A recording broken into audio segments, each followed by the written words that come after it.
Alléluia. Saluez votre voisin, bonjour. Sois vainqueur aujourd'hui, sois vainqueur demain, sois vainqueur pour toujours. Saluez votre autre voisin, bonjour. Sois vainqueur aujourd'hui, sois vainqueur demain et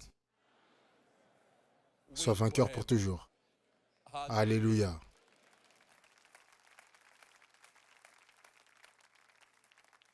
Dites à votre voisin, personne ne m'aime comme Jésus.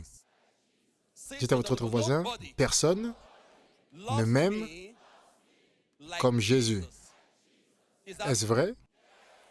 Dites à une autre personne, personne ne m'aime comme Jésus. Alléluia. Vous pouvez vous asseoir dans sa présence au nom de Jésus.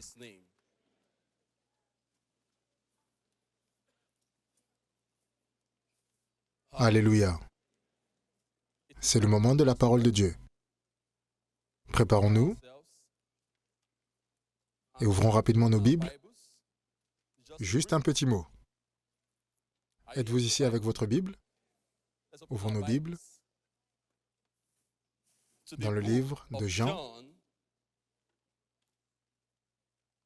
chapitre 15,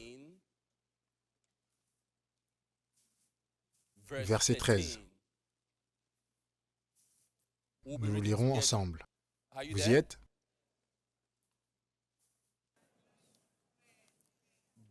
Il n'y a pas de plus grand amour que de donner sa vie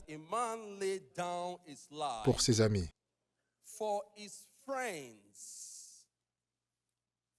Pouvez-vous aussi lire le verset 14, s'il vous plaît?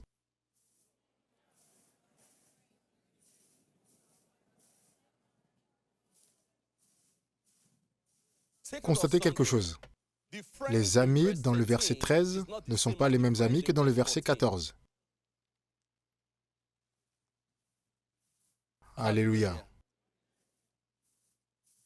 Les amis dans le verset 13 ne sont pas les mêmes amis que dans le verset 14. Maintenant, qui sont les amis au verset 13? Cela nous conduira dans le message d'aujourd'hui intitulé « Les amis indignes ». Dites à votre voisin « amis indignes ». Dites-le encore « amis indignes ». Les amis indignes,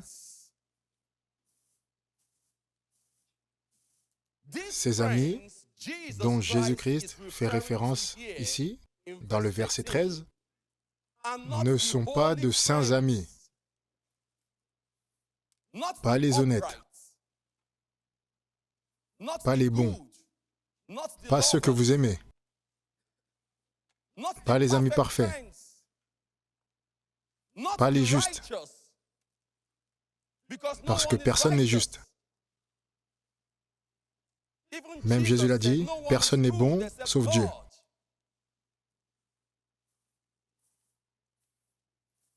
Jésus-Christ n'est pas mort pour les justes. Pourquoi? Parce que les justes n'ont pas besoin d'un sauveur, mais plutôt les pécheurs. Donc qui sont ces amis? Ces amis sont les voleurs, les prostituées, les imparfaits, les escrocs,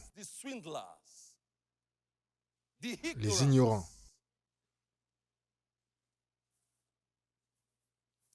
les méchants.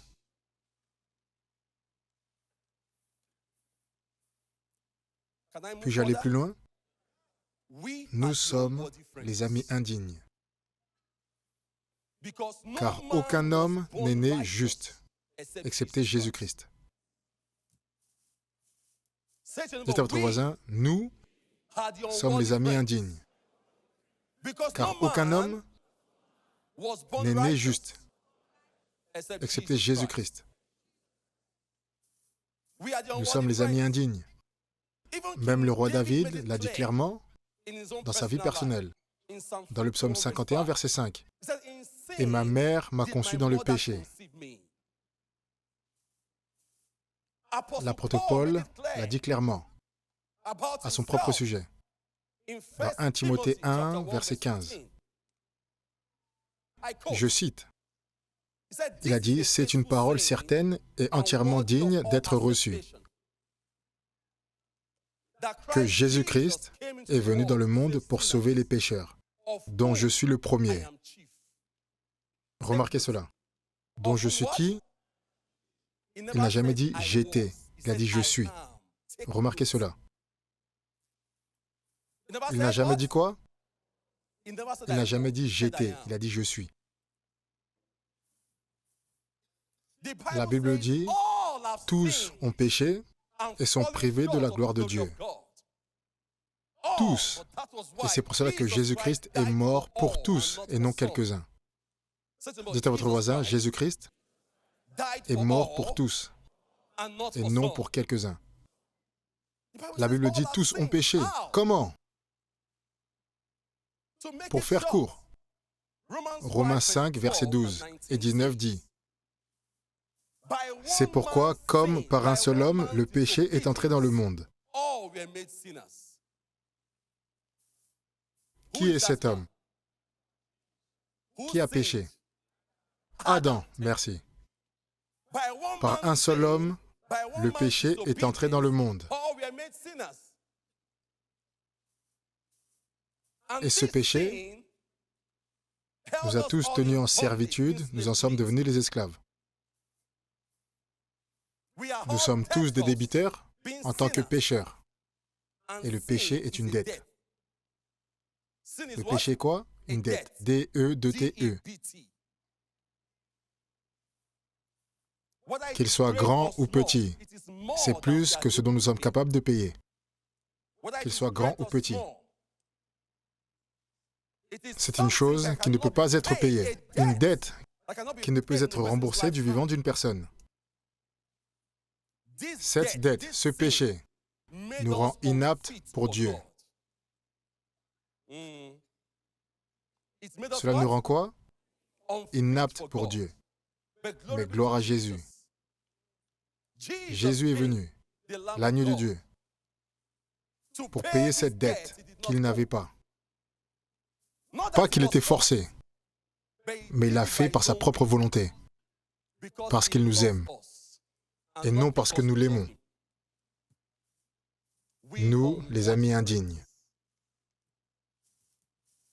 Il l'a fait non parce que nous l'aimons, mais parce qu'il nous aime. Parce qu'il nous aime. Et si nous allons plus loin, savez-vous que nous étions des ennemis de Dieu jusqu'à ce qu'il nous pardonne?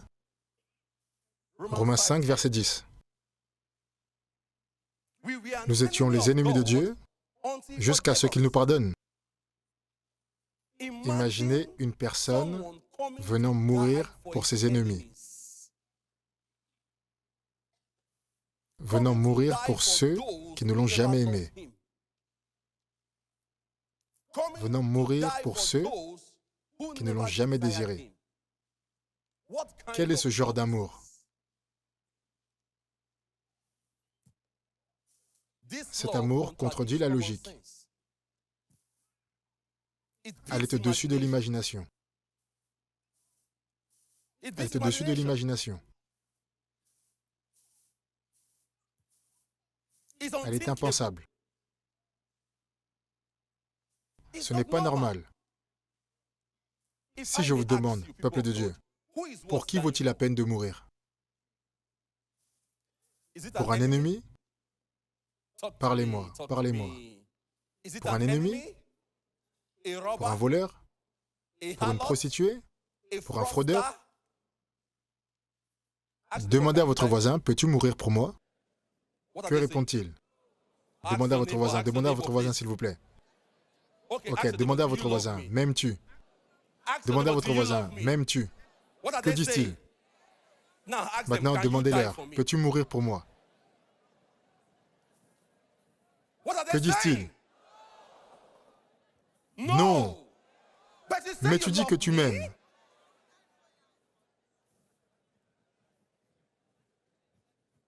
S'il vous plaît, demandez une nouvelle fois à votre voisin. M'aimes-tu? Que disent-ils? Oui, lettre majuscule, oui. Maintenant, demandez, peux-tu mourir pour moi? La Bible dit, dans Romains 5, verset 7, à peine mourrait-on pour un juste, à peine. Quelqu'un peut-être mourrait-il pour un homme de bien.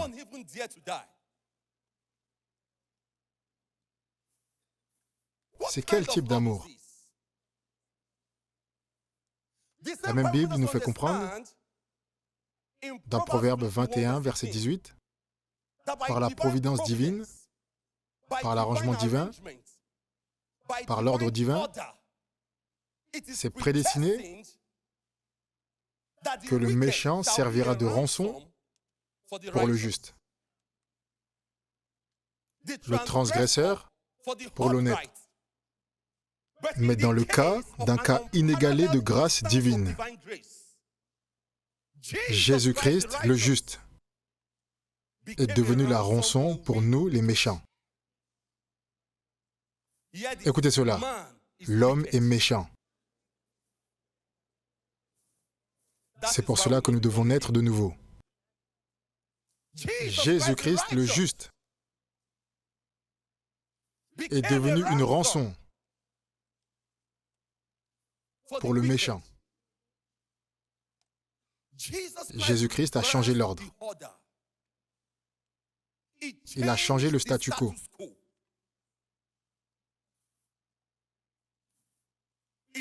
Il a changé le juste pour l'injuste. Juste pour vous, juste pour moi. Nous, les amis indignes. C'est maintenant devenu l'honnête pour le transgresseur. Le digne pour l'indigne. Le parfait pour l'imparfait. C'est quel genre d'amour? Jésus a pris nos péchés et nous a donné sa justice.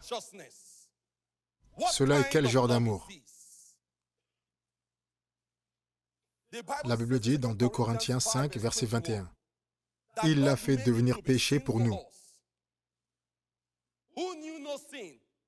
afin que nous devenions en lui justice de Dieu. » Jésus a pris notre malédiction et nous a donné sa bénédiction. Il s'est actuellement fait malédiction pour nous remplacer. Peuple de Dieu, nous méritons d'être jetés en servitude et souffrir les conséquences de nos péchés. Nous méritons d'être punis pour nos mauvaises actions. Nous méritons d'être moqués, fouettés, torturés, humiliés, déshumanisés. Mais tout cela est tombé sur Jésus, juste pour vous et moi. Quand avez-vous dit pour la dernière fois, « Merci Jésus pour être mort pour moi » ? Aujourd'hui, nous disons, « Dieu, je n'ai pas de véhicule. Si tu ne me donnes pas un véhicule, tu n'as rien fait. » Il a payé le prix suprême. Un véhicule, un véhicule, un véhicule. Pour que vous et moi soyons déliés, soyons libérés de l'esclavage, du péché et de l'enfer. Jésus-Christ fut livré pour que nous soyons délivrés. Comment? Par la mort, en versant son sang sur la croix du calvaire. Pourquoi le sang? La Bible dit dans Hébreux 9, verset 22, que sans effusion de sang, il n'y a pas de pardon des péchés. Il a versé son sang. Écoutez cela. Jésus-Christ n'est pas mort d'une mort naturelle. Sa mort fut une mort sanglante, douloureuse, honteuse, mort maudite, une mort misérable. Une mort misérable. Le sang qui a coulé de sa tête, qui a coulé de ses mains et de ses pieds. Mon mentor a dit, c'est le bien le plus précieux de l'histoire de l'humanité. Quel sang!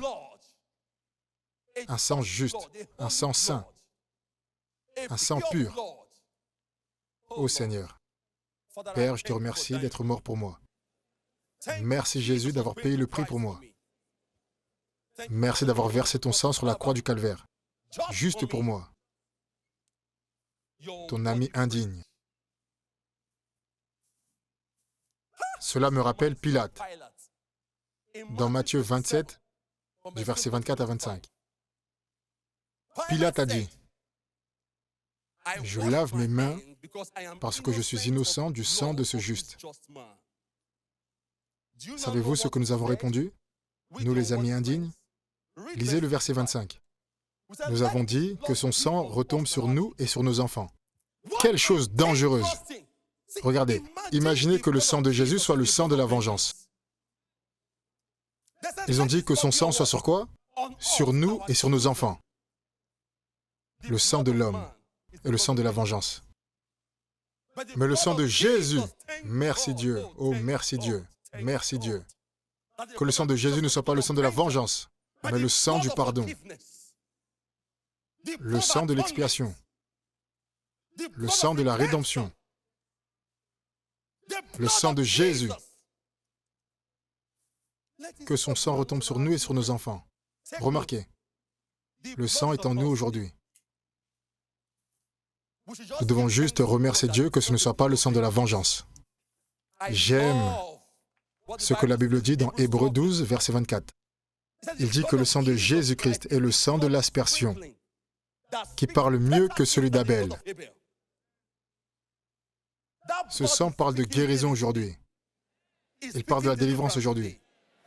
Il parle de la prospérité aujourd'hui. Il parle de la paix aujourd'hui. Par ce sang, nous sommes pardonnés et nos péchés sont enlevés. Par ce sang, le pire des péchés peut être pardonné. S'il vous plaît, pouvez-vous dire merci Jésus pour avoir versé ton sang pour moi, ton ami indigne. Merci Seigneur. C'est ce qu'il a fait pour nous. Qu'avons-nous fait pour lui? La Bible dit alors qu'il était cloué sur la croix. Jean 19, verset 28. Jésus a dit, j'ai soif. La Bible dit qu'on lui a donné du vinaigre à boire. Ils ont pensé qu'il avait soif ou qu'il avait besoin d'étancher sa soif naturelle. Ils ne savaient pas qu'il disait « j'ai soif d'âme ».